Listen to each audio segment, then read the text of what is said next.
Yeah, the season is has ended, and now is the movement. When I'm in movement, I'm talking about transfers. Which player is going to the other side? Which player is coming to this side? Which player is going to this other team? It's been always the situation because after the season, teams will want to like reinforce and try to have a formidable team before the start of the next season.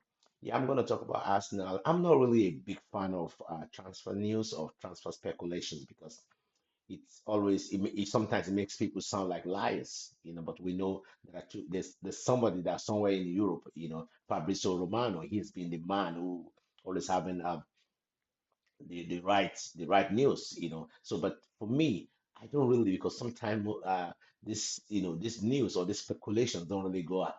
They don't really go as as stated, and it makes things weird. So I'm not really kind of inclined towards transfer rumors or transfer news. But I'm going to say something about Arsenal here because we've been struggling with with this responsibility of getting a striker for like I don't know for like 2 3 seasons now. The team has been without striker, no like clear cut striker, but the goals have been coming from various players to make up the numbers. But I believe that if we have a striker, probably maybe the chances of winning laurel or the trophy or whatever or the league will be so high.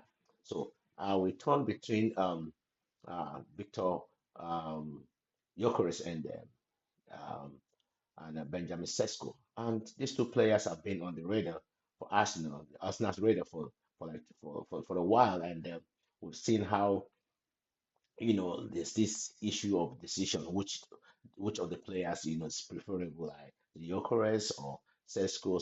So many people are leaning towards Gyökeres because of his experience. He's primarily tested. He's been in the championship and he's been Portugal and he's been banging in the goals. Here's the player that is going to come in, hit the ground running. But somehow when you sign in, he's 26.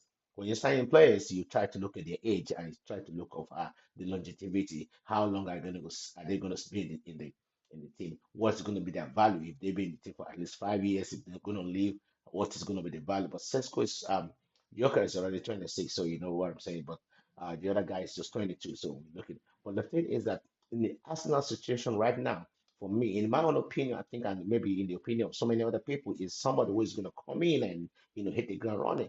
We don't need to kind of experiment. I mean, we'll probably maybe if we decide to sign Sesko, he is good, big, they're both big, aggressive. But the thing is that I don't want, or we don't want a situation where someone is going to come in and, he's still trying to find his feet. The whole season is over or two overs. We want someone who's going to come in and, but look with the sporting director now that we have, and I tell them, I think there's some kind of agreement that, oh, it's Sesko. Fine. But for the thing is that I hope it's not going to be the wrong choice or maybe a choice that will not, manifest, what we have in, what we are aiming for within the time limit. Because this new season we're going to go into is a make or mark for Arteta. I'm telling you because I believe if this guy doesn't win anything, the pressure is going to be too much, and I'm telling you, he might get kicked out. So that's what it is. So for me now, they're saying Sesco. Okay, let's do Sesco. But I believe, I hope that it don't turn out to be a disaster because we've seen situations where strikers move from, you know, they move clubs or they change clubs and they know what they used to be because the expectation and the drive and even the pressure from club to club varies. He played for RB Leipzig in Germany, but you come into play in Arsenal or in the EPL, it's a different ball game. So the thing is, if this says go, so be it, based on those who make the decision. But the thing is, let's see how it goes.